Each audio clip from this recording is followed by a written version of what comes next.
Aw yeah, Rivers here with Tech Connect, and today I've got a new camera to show you. This is a 360-degree camera that can shoot 30 megapixel stills and 4K video. It's called the Samsung Gear 360. So let's go ahead and take a look and I'll show you how it works. So on the top you've got your shutter button. There's a little teeny display to tell you what mode it's in, and on the side you've got a menu and back button. On the other side, you've got a slot for your battery, a micro SD card that can go at least up to 128 gigabytes.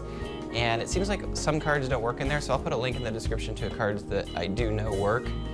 And then also you've got your USB, micro USB port here, so you can connect to a computer and take off the files. And you can also take the files off wirelessly to your phone. Also, I noticed that there's a little gasket around this, so maybe it's at least weather resistant. I don't know if it's completely waterproof, but at least that helps it be water resistant. And also one important thing is it comes with this nice soft cloth, because pretty much any direction you were to set this down, it's going to touch something and it could scratch the lens, so you want to keep it in this bag pretty much at all times. So that's a nice little inclusion. And then it also has this little tripod on the bottom, and this is cool because it's removable and you can put anything that works with a regular standard 1/4-inch tripod thread down here. But this is really nice too, because you don't want the camera to roll like a ball across the table or whatever and scratch up the lenses. So whenever you want to set it down, just put it like that. It works awesome. So let's go ahead and fire it up. So I'm holding down the back button for 3 seconds to turn it on. Then on the phone, I've got the Gear 360 app that I installed on my Galaxy S7 Edge. Once I do that, it's going to try to automatically connect because I've already connected it for the first time. But when you first do it, you want to pair it like a Bluetooth device. When you get to the Bluetooth in the menu, this is kind of key because I had a hard time getting it to connect at first. Go to Bluetooth, hit your Bluetooth settings at the top, hold it down and get to the Bluetooth. Find the device that's the Galaxy Gear 360 and hold that down for a couple seconds, and then it will go to connect. If you just tap it, it goes to the app and it never connects, so you got to hold it down.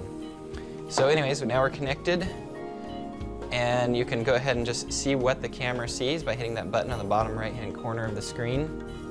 And now the phone can see whatever the camera sees in 360 degrees. In fact, every direction that the camera can see, you can see on the phone. And the phone's mainly used for like a remote control so that you could be out of the picture and start the video or take a still picture. But it's also good to choose the mode because it's a lot easier than going through all the menus on the phone. So there's like, say, a timer mode, there's video, photo, time-lapse. You can review your videos from the phone too, off the device. You can set, the resolution of your video, the resolution of your pictures. So the app is really nice. You can do almost everything on here that you can do on the app, but the app makes it a lot easier and quicker to access those menus. So I'll just take a picture real quick here. Okay, so I just took a single picture right there. That was it. So once you get your video shot on here, it'll be stored on the SD card inside the Gear 360. It's going to take about 5 minutes to transfer because it's transferring it and it's converting it. It starts off, video is actually a video with two 360-degree spheres, and it's got to convert it to one ultra high definition video square file. So that takes about 5 minutes per minute on the phone, and it's because it's using the phone's processor to do it. You can also connect this to your computer, and the computer will convert it from those two separate 360-degree spheres to video, and it seems to go faster on the computer. I'm not sure if it does a better job or not, but I'll put a video up and link to it from this video so you can see some of the test videos that I've shot on here. So once you get the video on your phone, you can put your phone into a VR viewer. This is the Gear VR, so it's made to work with the Samsung devices, and you can watch your videos. You can look at any direction and see what's going on in the video. So it's kind of cool because you watch it, like once you watch it going this way, once you watch it going this way, once you watch it going behind you, and it's like a different video every time. And since it's in 4K, it looks pretty clear. Like all the cameras up until this point have been 1080p, except like super expensive custom cameras. So this new one, it looks pretty good in 4K. I mean, it's the best I've seen so far. I'm pretty happy with it. I mean, still, I guess I wouldn't even mind going to 8K just because it's, 360 degrees takes a lot of pixels, basically. If you're thinking about it, something as big as this is taking 1080p, and that looks good.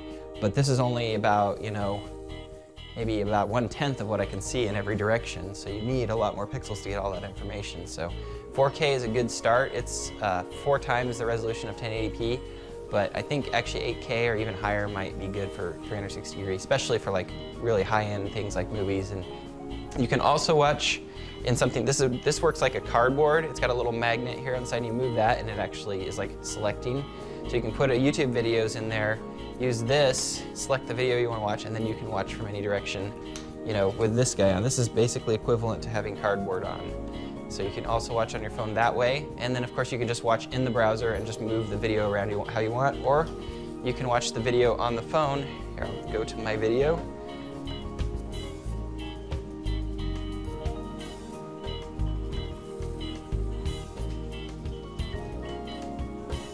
And you can also move it around like this.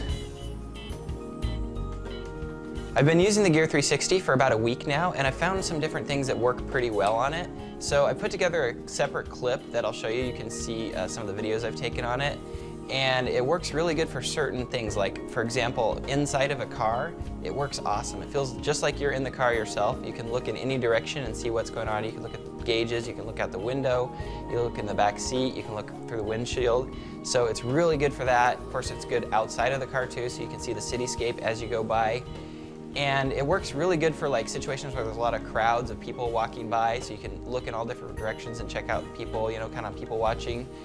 And the thing, I think it doesn't work as good as if you're looking at stuff that's really far away. So if you went to like a big, like a national park, and you went into the, say you went to the Grand Canyon, everything looks so far away, it's not really moving, you know, you're just kind of moving like it's a photograph. So that's cool, but I think to me the action is where it's really cool, when stuff's right up close to the camera. And it does a pretty good job, even though it's got two videos that it stitches together to make that to make the video. You don't see much of a seam, although once in a while if somebody walks really close to the camera or something, you'll see that seam.